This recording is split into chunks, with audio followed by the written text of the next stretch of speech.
Futebol de Verdade com António Tadeia.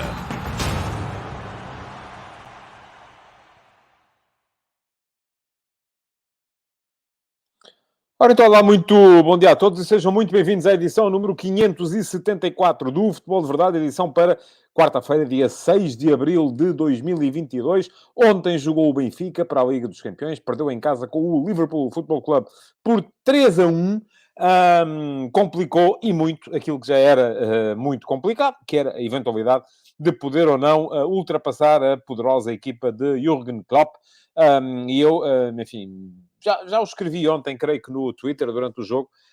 Acho que há, neste momento, para mim, as três equipas que mais me enchem as medidas na Europa são o Liverpool, o Bayern de Munique e o Manchester City. Parecem-me ser as três principais, neste momento, candidatas a ganhar. Embora perceba perfeitamente que uma equipa como o Atlético de Madrid, que ainda ontem conseguiu passar pelo Etihad e fazer 0 remates, nem sequer foi enquadrados ou desenquadrados, foram 0 remates, uma coisa que só aconteceu ontem pela quarta vez em toda a história da Liga dos Campeões, desde que há recolha de dados. Mas isto, no fundo, é como eu digo, é um jogo, não é? E pode funcionar. De repente fizeram 0 remates, fizeram um jogo miserável, mas perderam só por 1-0 e se fizerem um bom jogo na segunda mão, podem perfeitamente conseguir dar a volta à situação e estas coisas que se discutem a 1, 2 jogos podem sempre acabar por resultar. Mas já lá vou. Não vi esse jogo, o Manchester City Atlético de Madrid. Olhei apenas para os dados estatísticos e vi o resumo, vi o golo do Kevin De Bruyne, mas de qualquer maneira já vou daqui a bocado falar sobre isso também.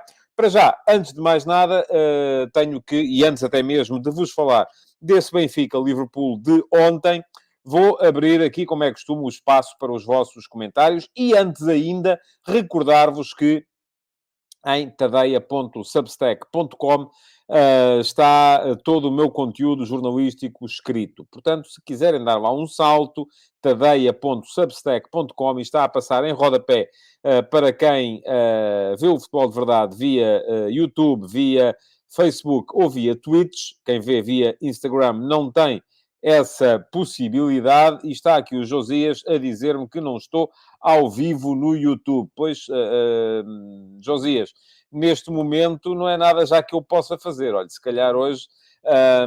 agora já está, pronto. Se calhar era problema seu, Josias, pronto. Quero crer que sim, porque isto aqui ou não vai de todo, ou se vai, vai e pronto. Bom, estava a dizer que tadeia.substack.com. Todos os dias há conteúdos novos para toda a gente, para quem quiser lá dar um salto, e quem quiser não ter de se sujeitar aos algoritmos das redes sociais, é só subscrever. Tem 2 planos para isso. Tem o plano gratuito, que vos garante todos os dias o último passo, que é o meu texto de opinião logo pelas 8 da manhã, entre as 8 e as 9, às vezes atrasa um bocadinho, ou melhor, atrasa quase sempre, para ser honesto. E depois têm também o acesso ao podcast do Futebol de Verdade. E quem quiser ir um bocadinho mais além nesta experiência e subscrever o plano Premium, que vos custa $5 por mês, são 4 euros e picos, portanto, basicamente é 1 euro por semana, tem acesso ao dobro dos conteúdos, incluindo as séries que eu vou fazendo, e neste momento temos o F80, neste momento também temos a série Donos da Bola, e vamos ter uma nova série para substituir a série Donos da Bola, quando a série Donos da Bola chegar ao fim, faltam apenas 2 episódios. Diz-me o Paulo Neves que eu preciso de um ajudante. Paulo, pois, acredito que sim, mas isso não funciona assim. Aqui funciona a lei do mercado, não é? Bom, vamos lá. Antes de lá chegarmos ao jogo de ontem, deixem-me olhar para os comentários de hoje. E hoje temos um novo camisola amarelo. O Filipe hoje não veio. Quando o Filipe não aparece, isto é um sprint muito mais disputado. Pergunta-me o Josias Martin de Cardoso. Darwin já tem o dobro dos gols da época passada. Acha que ele vale o dobro? 40, 50 milhões? Josias, já eu tenho-me esforçado por explicar aqui várias vezes que o valor de mercado de um jogador nem sempre tem a ver com o valor intrínseco desse jogador. Há uma série de fatores que podem condicionar esse valor. E isso, naturalmente, acaba por funcionar em todos os casos, incluindo no caso do Darwin. Agora, Se me quer perguntar por aquilo que é o valor intrínseco do Darwin, eu creio que sim, estará nos 40, entre os 40 e os 50 milhões. Ainda aqui no outro dia aqui disse isso. Acho que o Benfica neste momento já conseguiria fazer um bom negócio a esse nível. Com ele, duplicar o valor que pagou por ele, ou quase duplicar, vamos lá, o valor que pagou por ele há ano e meio. Agora, a questão é se o Benfica acha que poderá eventualmente ainda no futuro melhorar ainda esta margem de lucro e então aguentá-lo mais um bocado e saber se consegue fazê-lo, se o jogador está pelos ajustes, se o mercado não se impõe a ele. Agora, parece-me que os valores de que se andam a falar para aí, de que se anda a falar para aí, só mesmo numa lógica de torção de mercado, que às vezes acontece. E já expliquei isso aqui no outro dia. Não tem necessariamente que ser corrupção e... Não, às vezes acontece. Às vezes, eu até expliquei aqui, falei aqui, lancei aqui um cenário hipotético que é o Tottenham precisa ou quer vender o Harry Kane, não conseguiu que ninguém lhe pegasse pelo valor que o Tottenham queria. Agora, imaginem que de repente aparece lá um empresário com a solução para isso. Consegue um clube que paga aquilo que o Tottenham quer, mas ao mesmo tempo, na volta do correio, o Tottenham tem de comprar um outro jogador, se calhar um bocado acima daquilo que é o seu valor intrínseco. Aí o negócio faz. Isto é desonesto? Não, não creio que seja desonesto por aí além. Bom, depois há aqui perguntas sobre a arbitragem do jogo de ontem, já lá vou daqui a bocado falar sobre o tema. O João Lopes pergunta-me se o Benfica vai dar a volta à eliminatória. Não, acho muito, muito complicado. Se eu já achava que antes dos jogos o Benfica teria 10% de hipóteses de passar, neste momento acho que tem 5% de hipóteses de passar. Vasco Batista, bom dia. O que acha deste silêncio do Benfica face a um lance tão clarividente e em casos internos tem uma voz tão tóxica? Incoerência ou cobardia? Creio que estará a falar do lance em que o Benfica pede, ou que o Darwin pediu o penalti. Há, de facto, uma dupla... os clubes portugueses têm um bocadinho de dupla personalidade. Quando chegam à Europa, comportam-se em condições. Nos jogos em Portugal, são uns calimeros do pior e passam o tempo a queixar-se disto, daquilo e daquilo outro. Agora, não me parece de todo que o lance seja assim tão clarividente. Aliás, os únicos dois especialistas de arbitragem que escreveram hoje nos jornais, e falo do Jorge Faustino no Record e do Duarte Gomes na Bola, dizem que não há grande penalidade. E eu também acho que não há, mas já lá vou daqui a bocado explicar porquê. E até, inclusive, vou cometer aqui uma inconfidência de uma conversa que fui mantendo via WhatsApp com o meu cunhado hoje de manhã, porque acho que estamos a fazer perguntas diferentes aos lances. E é isso que eu vou explicar mais daqui a pouco. José Neto, bom dia. Pensa que o Benfica deveria anunciar Roger Schmidt logo após o jogo de Anfield e fazer alinhar nas últimas jornadas um 11 alternativo, fomentando o aparecimento de mais jovens? José, não. E não. Ou seja, não às duas perguntas. A minha opinião, não às duas questões.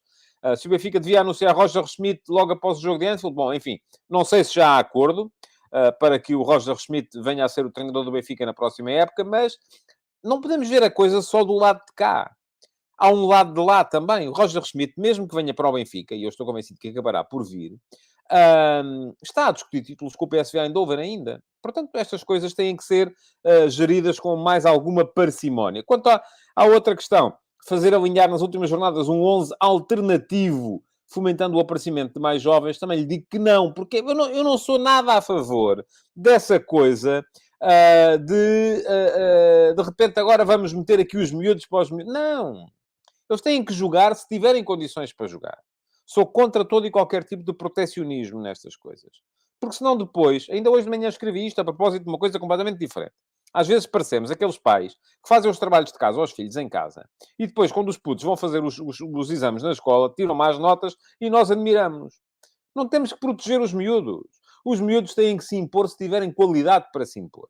Agora, aquilo que eu acho que faz falta, e se calhar se me falar nisso eu já concordo consigo, é uma definição de uma política desportiva em que seja possível aos miúdos terem espaço para aparecer. Isso é completamente diferente. Uma coisa é dizer, ok, agora os que são melhores não jogam. Jogam os que são piores, que é para poderem aparecer. Se eles são piores, continuam a aparecer mal, porque são maus. Se eles são bons, ganham o lugar e têm de jogar. Agora, aquilo que acontece é que se eu, de repente, sou um miúdo, saio da academia, ou neste caso da formação, chego à equipa principal e tenho 6 marmanjos à minha frente até ganhar um lugar, eu desanimo, como é natural. A questão aqui é muito mais essa do que, de repente, agora dizer aos jogadores consagrados, agora não jogas para jogarem os miúdos. Não, não sou nada a favor disso. Afinal, o Filipe está cá. Bom dia, Filipe. Chegou em quinto lugar, pá, aí, pá, isto está a facilitar demais. Bom, Filipe Monteiro, até que ponto o Benfica-Liverpool não foi um jogo em que o fator duas mãos pesou? O Benfica abordou-o como uma final, o Liverpool como uma eliminatória a duas mãos em que a decisão é em casa. Filipe, acho que não. Eu acho que, enfim, tanto uma equipa como a outra abordaram o jogo como se de uma eliminatória a duas mãos se tratasse. Aquilo que me parece é que o está a valorizar em demasia o fator casa. Eu acho que o fator casa não tem, a este nível, tanta importância assim. O que eu acho é que tanto uma equipa como a outra abordaram o jogo no sentido de há mais 90 minutos. E se não se resolver agora, resolve-se nos próximos 90 minutos. Embora o Liverpool quisesse e tenha tido todo o interesse em chegar com os 2 golos de vantagem, para poder descansar um bocadinho mais na segunda mão, e o Benfica também tivesse algum interesse em não deixar avolumar essa desvantagem. Aliás, perguntavam há bocado, e só vou ler agora porque vem nesse sentido, o Nuno Alex Barra via Instagram, ontem nas TVs, a grande discussão era se o Benfica devia ter tentado segurar o 2-1 ou ir à procura do empate. E pergunta-me o Nuno qual é a minha opinião. Eu acho que o 2-1 não era um mau resultado. Enfim, obrigava o Benfica a ganhar, mas bastava ganhar para forçar um prolongamento no jogo da segunda mão. Assim já é preciso ganhar pelo menos por 2 golos para forçar um prolongamento. E torna-se muito mais complicado. Percebo a ideia de quem acha que o Benfica poderia... Enfim, o fundamental mesmo ali, eu ouvi os comentários em direto do Márcio Madeira, na Eleven Sports, e aquilo que me parece, de facto, é que realmente era importante para o Benfica marcar o 2-2, mas era fundamental não sofrer o 3-1 e subscrevo na íntegra as palavras do comentador da Eleven Sports na altura. Ivo Ovi, acho inadmissível a subida delas a ex-rivais, seja de que clube for, tal como o racismo, também devia haver maneiras para combater isto. Concordo consigo, enfim, não... eu não acho, enfim, não é ser inadmissível ou não. Eu acho que um jogador não fica mais maltratado por ser assobiado. É normal. Não tenho assim, tal como achei imensa piada, e por acaso vou dizer, até vi no postado no Twitter pelo João Gonçalves, o meu amigo benfiquista, inclusive participa em programas da Benfica TV, tem o podcast Fever Pitch, fazem lá eles, muitas vezes, ele, o Varela e o Lourenço, na reunião de 3 rivais, fazem muitas vezes o favor de citar o meu Substack, portanto, cá vai então, em troca, temos que ser uns para os outros, mas estava a dizer, vi inclusive, por exemplo, no Twitter do João Gonçalves, uma alusão, uma brincadeira feita pelos adeptos do Liverpool no lance do primeiro gol, em que o Everton do Benfica salta e não chega à bola, e vê-se claramente o nome escrito nas costas da camisola, Everton, e a brincadeira do Liverpool era: esta é a única forma de o Everton andar nas competições europeias. Pronto, é rivalidade local. Não tenho nada... Agora, aquilo que me parece, não tenho nada contra, a sério. Não, o jogador ser assobiado, eu só não acho que seja pior para o jogador. Só acho que é estúpido para quem vai para o jogo, fundamentalmente para assobiar um tipo só porque ele jogou no rival. É pá, usufruam do jogo, pá. A sério, há tanta coisa boa a usufruir no jogo de futebol sem ser deitar cá para fora todo esse ódio. E depois, no fim, querem fazer uma brincadeira. Achei muita piada a esta que já citei aqui do Liverpool. Mas pronto, isso é no fim. Estamos aqui, estamos na brincadeira, estamos a meter-nos com os nossos amigos, que se calhar até são adeptos de outro clube, e então metemos-nos com eles. Agora, o que não faz nenhum sentido é irmos para o jogo só espumar ódio pela boca. E aquele tipo jogou no Porto, bora lá assobiá-lo, fazer-lhe a vida negra. Epá, não. Não faz sentido isso. Não faz sentido nenhum. João Lopes, bom dia. Oasis ou Blur? Blur, 10-0, sem dúvida. E mais ainda do que os Blur, os Gorillaz, o projeto do Damon Albarn, à parte dos Blur. Mas, enfim, os Blur... Eu ainda fui certificar, porque eu não sabia exatamente. Sei que os Oasis são de Manchester, mas os Blur são de Londres. Portanto, não tem nada a ver com Liverpool. Marco Lopes, bom dia. Pedi-lhe, por favor, a sua opinião sobre a opção de ter João Mário e Paulo Bernardo no banco e optar por Meite. Faltava critério com bola ao Benfica e vai para lá o Meite. Difícil de compreender. Eu acho, agora vou dizer uma coisa que se calhar o Marco, eu não sei se o Marco é benfiquista, mas se calhar não vai achar muita graça. Eu acho que o Paulo Bernardo é um jogador muito parecido com o Meite. O João Mário é diferente, de facto, é diferenciado. Tem outra... Agora, aí está, o Paulo Bernardo e o Meite têm uma coisa que o João Mário não tem, que é muita agressividade, capacidade de condução de bola para aguentar a carga e por aí fora. O João Mário tem mais inteligência futebolística e tem, também pode ser da experiência, ninguém me garante que o Paulo Bernardo não possa lá chegar, se entretanto for jogando. Mas a questão aqui é... eu acho que ontem faltou, de facto, a capacidade do João Mário com bola. Mas este desaparecimento do João Mário das opções do Benfica, para mim é uma coisa que me custa... alguma coisa me está a escapar, com certeza. A mim e a todos vós, porque nós estamos cá fora, não temos maneira nenhuma de saber exatamente o que é que acontece lá por dentro. Michel Alves, bom dia. O Liverpool foi superior ao meu Benfica em tudo. Não fomos assassinos na frente. Gostava que falasse da substituição. Não devia ter acabado com o mesmo 11. No entanto, ficou por marcar um penalti. Bom, enfim, já lá vamos. O Michel faz aqui uma crónica ao jogo. Depois há aqui o Vasco e o Josias estão aqui numa conversa. E, bom, e vamos entrar, com certeza, no jogo de ontem. Deixem-me só ver se de repente nestes novos comentários mais recentes que eu estava a ler, já sabem como é que funciona. No YouTube é possível introduzir comentários antes do programa começar. Não sou eu que faço a escolha, é assim que é. E, portanto, eu aqui no início abro sempre aqui um espaço para quem aparece lá a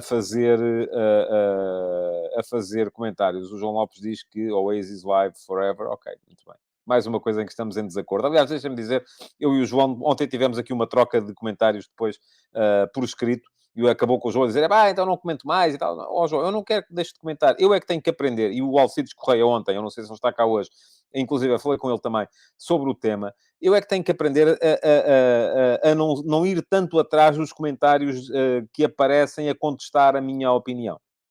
Porque isto depois torna-se quase que eu respondo, vocês respondem, eu respondo, vocês respondem, e não avançamos e não falamos daquilo para que o programa serve. Agora, eu não quero de todo, o espaço é vosso, vocês comentam aqui o que quiserem, desde que seja dentro do respeito. Ainda hoje de manhã, por acaso, bloqueei uma pessoa porque, enfim, me chamem estúpida, já não gosto. Que podem pensar que eu sou estúpido. Agora, virem com todas as letras para a minha página de Facebook chamar-me estúpido, não gosto. Não acho piada. Bom, vamos lá então falar do jogo. O André Lopes diz-me só deram mais força ao Luís Dias com as assobiadelas.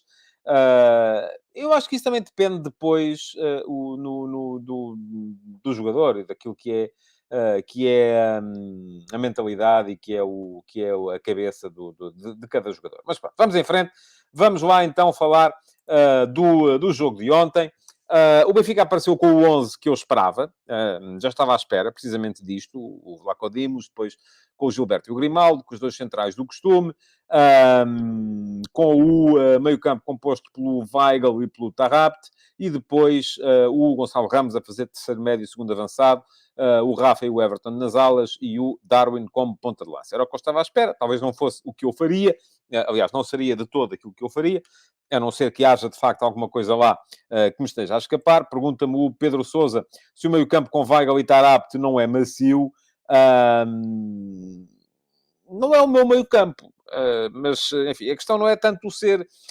não é, eu acho que, e já disse isto várias vezes, acho que o Benfica aguenta um meio-campo com Weigl e Tarapte, ou João Mário, ou seja quem for, desde que faça um meio-campo a 3. Para fazer um meio-campo a 2 fica complicado, seja com quem for.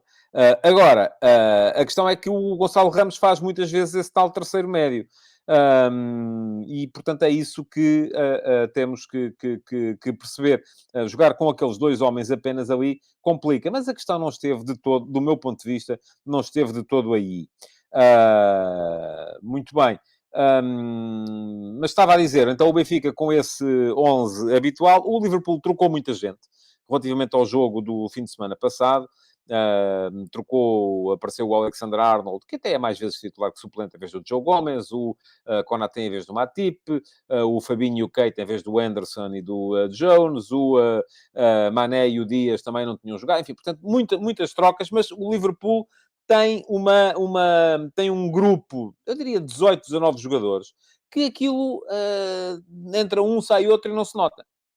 E, portanto, fica fácil. Agora, o que é isto? Perguntam vocês. E eu digo, é trabalho.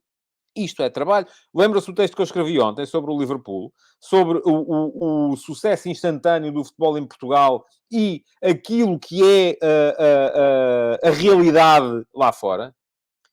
Lá fora, aquilo que se faz muitas vezes é, ok, vamos trabalhar, vamos desenvolver o nosso modelo, vamos desenvolvê-lo ao máximo, e se o desenvolvermos ao máximo, temos que aceitar que há anos em que ganhamos e há anos em que não ganhamos, porque houve alguém que trabalhou bem também e que também ganhou. Em Portugal isso não funciona de todo assim. Porquê? Porque muitas vezes não, eu disse aqui, foi desde 2001, e diz-me aqui o Gonçalo Pimentel, trabalho e capital, certo? Eu já lá vou. Deixa ficar aí, Gonçalo, tenho coisas para si. Mas estava a dizer, da mesma forma que em Portugal se consegue o sucesso de forma instantânea, e muitas vezes um treinador chega a um clube e ao primeiro ano é campeão, se não é, está condenado. Tanto que não há nenhum treinador, desde o Jaime Pacheco, aliás, nos grandes, não há nenhum treinador que tenha chegado a um clube e tenha acabado por ser campeão, se não o foi na primeira época, desde José Maria Pedroto, em 1978. E isto, meus amigos, o que é que nos diz? Que das duas uma, chegas, ganhas, não ganhas, vais de vela e vem outro. E, portanto, não há aposta consolidada numa forma de jogar, num modelo que a equipa do Liverpool aperfeiçoou ao máximo. Eu acho que esta equipa do Liverpool, a mim, encanta-me. Mas já lá vou a seguir explicar porquê. Em relação ao jogo, o Liverpool entrou muito bem.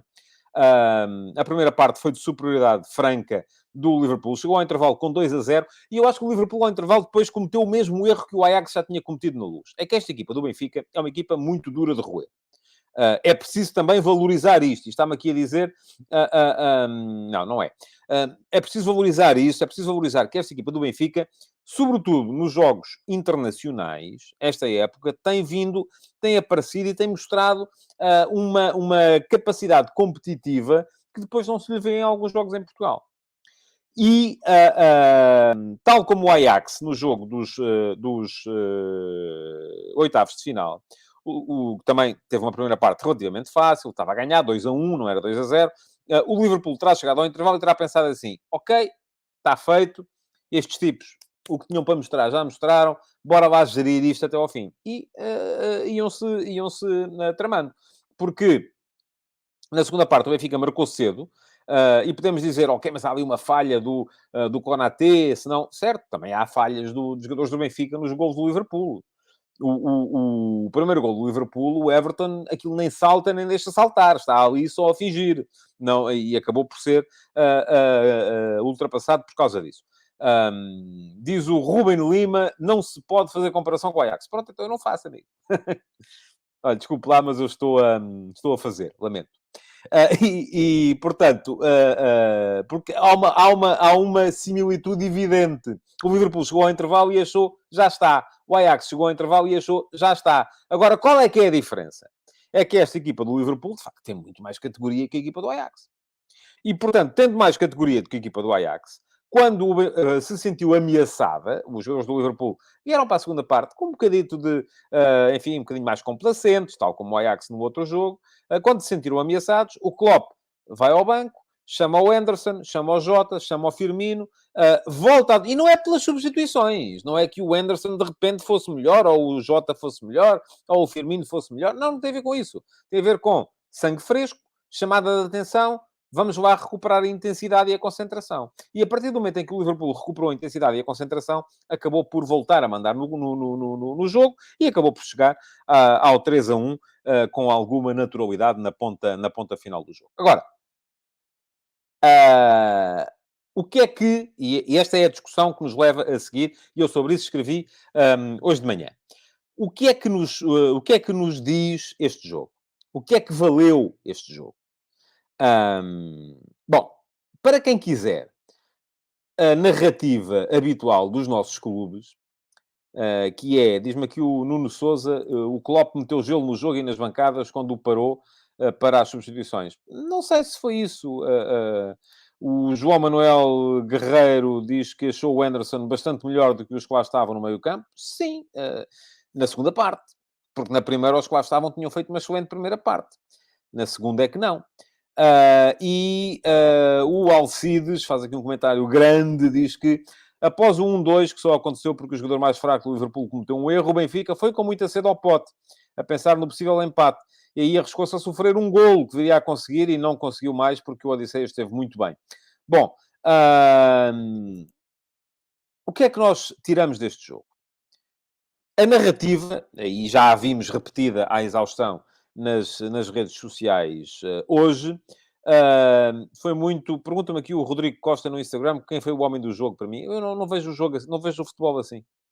Lamento. O futebol para mim é um desporto... Eu raramente olho para um jogo e sempre tive muita dificuldade em fazer avaliações individuais de jogadores, porque eu acho que aquilo que um jogador significa para um jogo tem muito a ver com aquilo que a equipa é capaz de absorver dele. Narrativas. O Benfica não foi humilhado e os outros foram. Portanto, o Benfica é muito superior aos outros. Quer dizer, estão a jogar com o Liverpool e estão a pensar no Porto e no Sporting. E depois há outra, que é fazer o transfer daqui destes jogos para a Liga Portuguesa. Como é que é possível que uma equipa que se bate assim na Europa, depois no Campeonato Português, esteja como está? E eu acho que a pergunta é absolutamente legítima. Agora, as respostas, em princípio, estão lá dentro. Porque são competições diferentes, pela mesma razão que já vimos o Benfica a ser forte no campeonato e no mesmo ano a ser fraco na Europa. A questão aqui é como é que se consegue transpor isto depois para a questão, e é o que muita gente faz depois, são os árbitros. Portanto, o ano passado era o Covid, este ano são os árbitros. Portanto, os árbitros que em Portugal serão maus, de acordo com essa narrativa, e no estrangeiro serão bons. Ontem, por acaso, apareceu um árbitro que o Benfica também... O Benfica não, os adeptos. O Benfica não contestou. Contestou relativamente ao lance em que o Van Dijk coloca o braço à frente do Darwin Núñez, quando este muda de direção, e o Darwin Núñez acaba por cair. Seria, na opinião de muita gente, grande penalidade, e a eventualidade do Benfica poder empatar o jogo 2-2 e relançar o jogo. Ora, muito bem. Já vos disse aqui no início que ainda hoje de manhã tive que ir tirar sangue para fazer análises e enquanto lá estava à espera, mantive uma conversa via WhatsApp animada com o meu cunhado a propósito do lance. E chegámos à conclusão, ou cheguei eu pelo menos, que estávamos os dois a fazer perguntas diferentes ao lance. E a questão fundamental aqui é esta. Porquê? O que é que eu acho sobre aquele lance? Muito honestamente. O Darwin consegue um excelente drible sobre o Van Dijk, fica com uma posição privilegiada. O Van Dijk abre o braço, coloca-lhe o braço à frente e o Darwin, batendo no braço do Van Dijk, optou por cair. Penalti? Simulação? Bom, qual é a pergunta que fazemos ao lance? Se fazemos a pergunta, há contacto? Então há contacto, claro que há. Penalti. Sem dúvida nenhuma. Se fazemos a pergunta, mas o Darwin conseguia seguir? E essa é a pergunta que eu faço, sempre. O Darwin conseguia seguir com a bola? Eu acho que conseguia. Porquê? Experimentem, façam isto em casa. Façam em casa com um amigo, com um familiar. Tentem passar. Inclinem o peso do corpo para um lado. Abram um braço. E depois, sem agarrar, sem empurrar, peçam a um familiar que tente passar por esse braço a ver se ele não consegue passar. É claro que consegue passar. E o Darwin ali, do meu ponto de vista, conseguia passar. Portanto, a pergunta que eu faço, e a conversa com o meu cunhado acabou com ele a dizer assim, se fosse a meio campo, o árbitro marcava falta. E eu admito, talvez, mas também lhe disse outra coisa. Provavelmente, se fosse a meio campo, o jogador não caía, continuava com a jogada. Porquê? Porque estamos todos, lá está, viciados na questão de ir à procura do contacto. E aqui, quando digo todos, é todos. Eu já estou cansado hoje de manhã de ver nas redes sociais, aliás, inclusive, já houve páginas afetas ao Futebol Clube do Porto a publicarem imagens de um lance entre o Otamendi e o Luís Dias, num dos clássicos desta época, a dizer que, bom e tal, foi penalti, sim senhor, está aqui a prova. Um lance que não foi marcado num Porto-Benfica. Isso, enquanto estivermos a transportar isto para o plano do clubismo, não vamos chegar lá. Nunca vamos chegar lá. Temos é que fazer a seguinte pergunta ao lance. Se a vossa pergunta é, há contacto? Então é penalti. Mas aí, preparem-se para uma coisa que não é bem futebol. É 100 faltas por jogo, se já nos queixamos que temos pouco tempo útil, vamos passar a ter ainda menos, mas pronto, se é isso que nós queremos, é para aí que nós vamos. E diz-me aqui o André Maio. Vamos bater na questão do Paulinho, sem clubismos, mas no penalti ele também conseguia prosseguir. Aí está. Eu, no lance do Paulinho, não digo claramente que haja penalti, mas tenho mais dúvidas que ele conseguisse prosseguir. Porquê? Porque vai em corrida larga e há uma rasteira. É diferente de ter um braço à frente. Mas eu não digo claramente que tenha sido penalti o lance do Paulinho. Tenho muitas dúvidas. Tenho algumas dúvidas. Ontem tenho quase todas. Mas estava a dizer, se a pergunta for essa, sim, há contacto. Mas preparamos então para outro desporto. Não é futebol. Futebol é um desporto de contacto. Agora, se a pergunta for, o jogador conseguia continuar com a jogada? Eu digo-lhe assim, não só conseguia, como tinha toda a vantagem em fazê-lo. Mas optou por não o fazer. Portanto, no meu ponto de vista, que é um ponto de vista antifaltismo, e é curioso, o José Alves diz-me aqui uma coisa que o meu cunhado também me disse. O handball é que se joga com os braços. Certo? Ok, então vamos estipular que a partir de agora, sempre que houver um braço a tocar no adversário, é falta. Estamos mal. Veja lá qual é o desporto que quer. A questão aqui é, há agarrão? Não há. Há peso do corpo em cima do braço para impedir o adversário de prosseguir? Também não há. Experimente, faça o exercício que eu lhe estou a dizer. Peça um familiar, ou seja, tenha mais ou menos a mesma força que você tem, ponha-se inclinado com o peso do corpo para um lado, abra um braço e peça um familiar para passar em corrida por esse braço. A ver se você consegue travar essa pessoa de conseguir a sua margem de corrida. Não consegue. Não consegue você como não consegue ninguém. Portanto, isto depende tudo de qual é o desporto que nós queremos. Agora, eu preferia muito mais, em vez de estar a discutir diz-me aqui o Manuel Sepúlveda, enfim, eu por acaso, Manel, vou-lhe dizer uma coisa. O meu cunhado, inclusive, como sabe que eu sou do rugby, tu andas a ver muito rugby. Eu tive a dizer, não, no rugby era falta. No futebol não é, mas no rugby era falta. E diz-me o Manel, podia passar, mas perdeu velocidade e timing para o remate.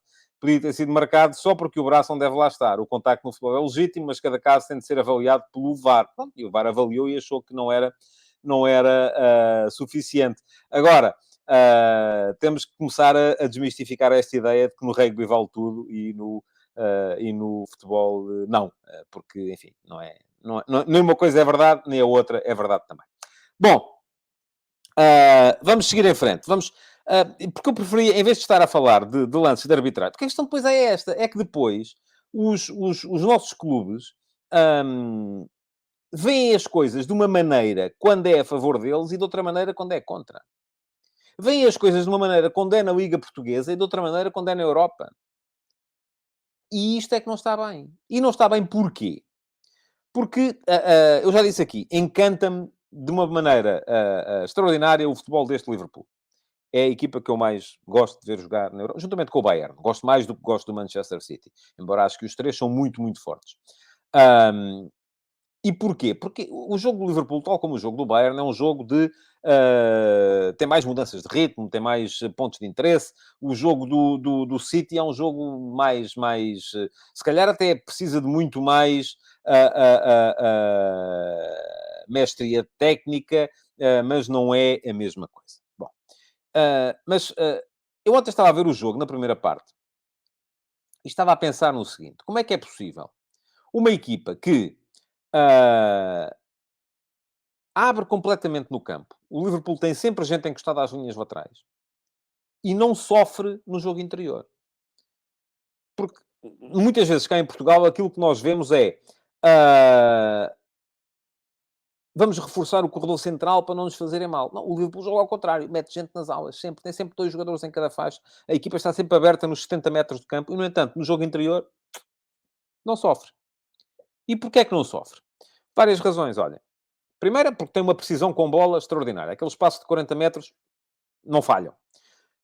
Segunda, porque tem uma capacidade técnica extraordinária também na recepção, na forma. Porque intensidade também é isso. Intensidade também é ser capaz de receber e receber de forma orientada. Intensidade também é ser capaz de mexer a bola rapidamente.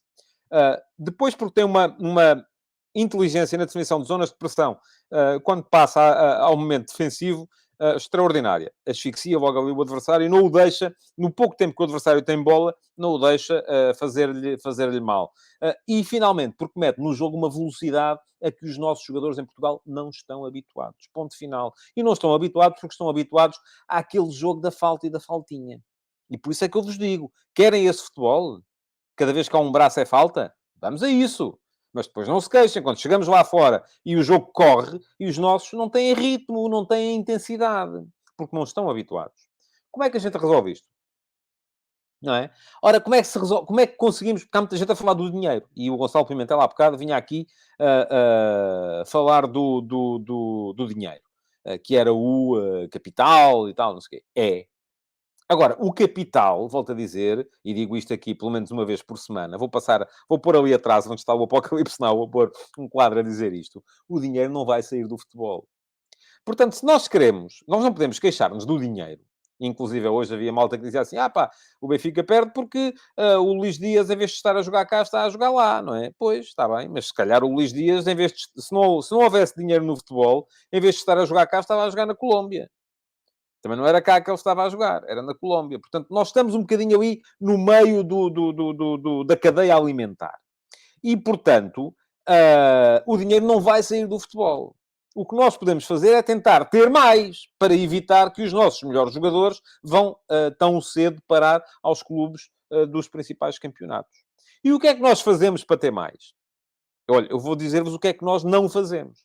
O que não fazemos é essa narrativa permanente de destruição, de autodestruição que o futebol faz, que é passar o tempo todo a dizer que isto é uma corrupção, que é uma vergonha, que não há verdade desportiva, que não há isto, não há aquilo, só quando a gente não ganha. Quando a gente ganha, está tudo bem. Aí não há problema nenhum. Aí há verdade desportiva, o VAR funciona, os árbitros são os maiores e pronto, não há problema nenhum. Agora, quando a gente não ganha, é o fim do mundo. São newsletters, são programas de televisão, é tudo a destruir. E depois, o que é que isto acontece? E vão dizer assim, está bem, mas temos que atacar os problemas. Temos, sim, senhores. Agora, o que isto faz não é atacar os problemas. Atacar os problemas é resolver. Agora, o que isto faz é convencer cada vez mais as pessoas que não são do futebol a dizer de que o futebol, de facto, não serve para nada. E se as pessoas não vão para o futebol, não há receita. E se não há receita, não há dinheiro. Se não há dinheiro, não há capital. Se não há capital, não há jogadores. Pronto, estão a ver a relação?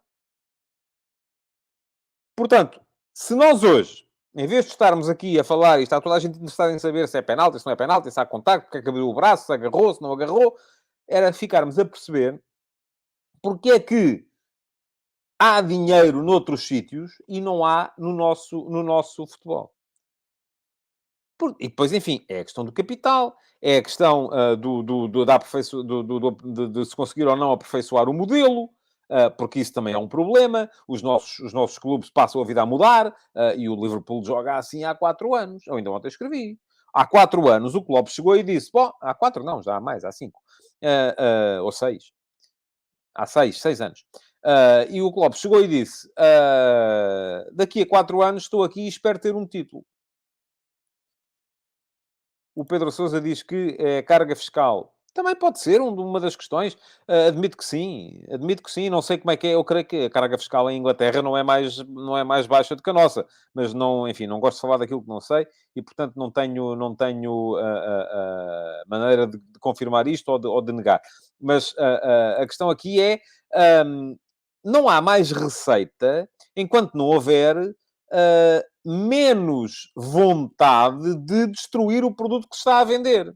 Se eu quero ter receita e buscar dinheiro para o futebol e passo a vida a dizer que o futebol é corrupto, que é mau, que é ruim, que é uma vergonha, que não sei o quê, então eu vou vender isto. Vocês já foram a alguma loja comprar um par de sapatos e o senhor da sapataria diz assim: olha, mas estes sapatos rompem com facilidade, magoam os pés, e vocês compram os sapatos a seguir? Compram, não é? Pronto, o futebol está assim. E ninguém faz nada, que é isso é que é extraordinário. E toda a gente continua cantando e rindo naquilo que eu chamei no último passo de hoje, a carruagem do fundo, a carruagem que nos puxa cada vez mais para trás. Diz o Pedro Carvalho que o problema é a falta de patrocinadores. Vou-lhe contar uma história. Aqui há tempos, há 15 anos, eu empenhei-me muito na criação de uma revista no Record, que era a Record 10. E a Record 10 foi uma coisa que eu gostei de fazer e gostava de ainda hoje que fosse possível fazê-la. Agora, sabem porque é que não avançou? Porque não tinha patrocinadores. E sabe o que é que os patrocinadores diziam ao diretor comercial, que me disse depois a mim? E tal, o futebol, não queremos andar no futebol porque as pessoas reagem mal e tal. Pronto, então, é por isso que não há patrocinadores. Esse é o problema.